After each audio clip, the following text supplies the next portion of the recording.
Hello everyone and welcome to this Holy Grail Games video. My name is Georgina and today I'm here with Jamie. Hey guys, how's it going? And we are going to be talking about expansions for Dominations Road to Civilization. Notably, Silk Road. This one. So Silk Road is the fourth and final expansion for Dominations, and it introduces the concept of trade routes to your nation. So as well as all the regular building activities of cities and monuments that you're going to be doing during the game, you're also going to have the option of linking your cities together with these trade routes, which is going to bring you lots of interesting stuff. Exactly. So, Jamie, how does it work? It's a fairly simple mechanic. There is no real new phase added to this expansion, rather, as it were. Very simply, during the construction phase of your turns, you get the option to build a trade route on top of building, upgrading a city, or building a monument level. Very simply, all you need in order to do so is a city that doesn't yet have a trade route on it. So, for example, like so, we have this city. It is on a trade camp, therefore it is a trade city. Mm-hmm. And if I wish to build a trade route on it, I will need to pay 3 resources of the domain of the city, in this case trade, so 3 yellow knowledge, and I can place my trade route onto it. Now, there is one small rule for placing trade routes onto cities, is that if there is an adjacent trade route that is open, we must try and place our trade route so that it connects to that open trade route. Yeah. After that, it can go either direction. It doesn't really matter. Okay. Or rather, it's completely up to you. Yeah. And then once we have built this trade route, we score all the trade routes that are part of that chain. Okay. So for this example here, if we built this city, put a trade route onto it, obviously you do not have to put a trade route onto a city immediately. You can build a city turn 1 and then come back and put a trade route on it turn 15. It's up to you. So you would score all the cities in the chain, whether they belong to you or not. So 1, 2, and 3. 3 points. Okay. That is basically the heart of the mechanic. There isn't really much more to it than that. It's very simple. But the way it impacts upon the game, or rather above the simple victory points, is through the mastery cards and the Grand Bazaar monument, which is also new in this expansion. So the Grand Bazaar monument is like any other monument. It has a monument card. It has monument levels. You may put them into your tree of knowledge. No problems. However, when you put the monument down onto the board, it counts as 2 trade routes. So in the case of this example, we would have scored 1, 2, 3, 4, 5 points. Slightly more interesting. Yeah.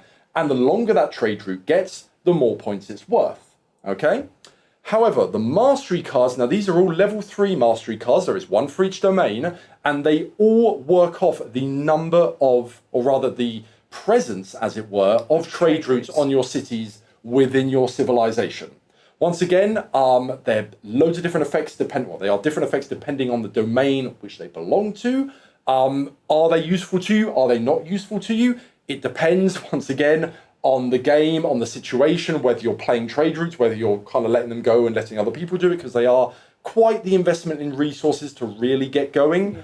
But yeah, that is the heart of the expansion, as it were. But it doesn't just interact with itself, as it were. It's quite an open expansion, this one, shall we say. Yeah, absolutely. I mean, being the final expansion, as we mentioned earlier, in this series of 4, Silk Road actually interacts with every other expansion for Dominations in an interesting way. So this box will also contain land tiles for provinces. It will also contain a Hegemon tile. It has Omen cards. It has Dynasty cards. So pretty much you can combine this concept with any of the others, and the ways that they synergize are really interesting. Indeed. So if you really want to, if you've decided that Dominations is not expert enough for you, and that Silk Road is not enough to satisfy you, then you can play this with all of the other expansions, as indeed all of the other expansions are compatible with each other. Exactly. Do you want to have a mega game of Dominations where you use all 4 expansions at once? You may need to see a therapist, but yes, you can. So yeah, it's definitely interesting in the way that it works. The base mechanic to it is really very simple. Yeah, it is. I mean, if I had to categorize this as something, it's kind of like the expansions for the expansions. Stay with me here. In the sense that the mechanic, if you just have Silk Road and Dominations, you build your trade routes, you have your masteries, you have the Grand Bazaar. Yeah. There's still a lot to be done, but it's got so much interaction with the other expansions.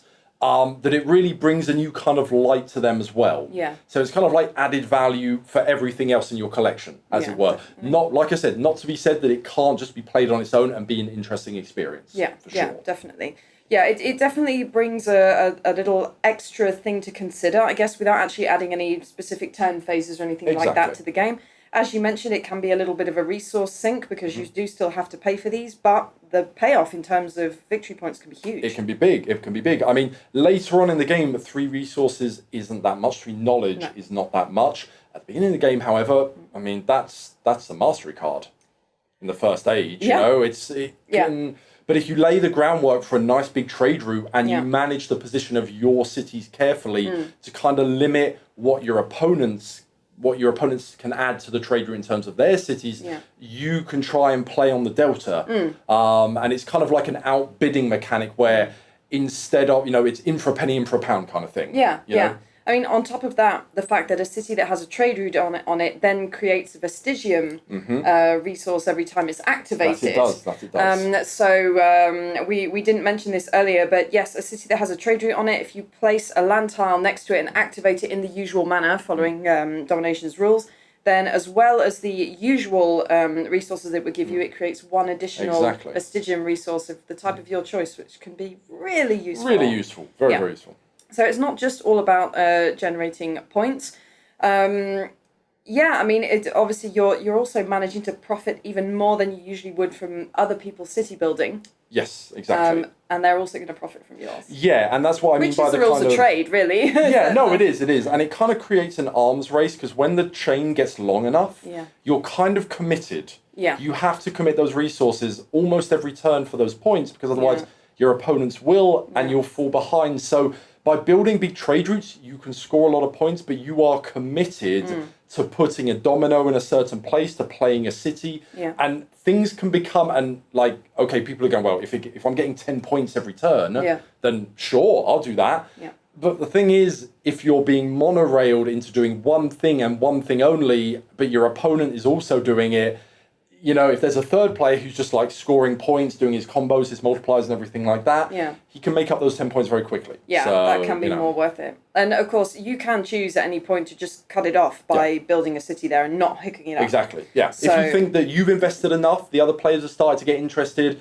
they're investing a little bit, but you don't want them to go too far, you just plop down a city, don't build a trade route on it, and the trade route is done. Yeah. And then they can move off and start building their own trade route somewhere else on the board, depending on the cities that are available to them. So, you can sort of cut one trade route off, start another one. Exactly. You still have lots of options there. So, that is the basic premise of it. Yeah, that is it. It's a very interesting little addition created by Kai Dummer. It's true that we didn't we didn't mention that. It certainly has a lot to offer. Again, a deceptively simple concept. Yeah, and once again, when you combine it with the other expansions, it makes it all even more important, because with like Hegemon, once you start having to gain victory points based on who has the most trade routes, that's another thing you have to do. Absolutely. When the provinces you conquer for provinces all of a sudden start giving you bonuses for your trade routes, things start getting interesting. Yeah. All that kind of thing. So there you go. Well, hopefully this video has been useful to you if you wanted to get a better idea about Silk Road, to find out if it is for you. If you have decided that it is, Silk Road is currently available in pretty much all good game stores. Thank you so much for watching, everyone. If you have any questions, please do let us know, and have a great day. Thanks, guys. See you next time.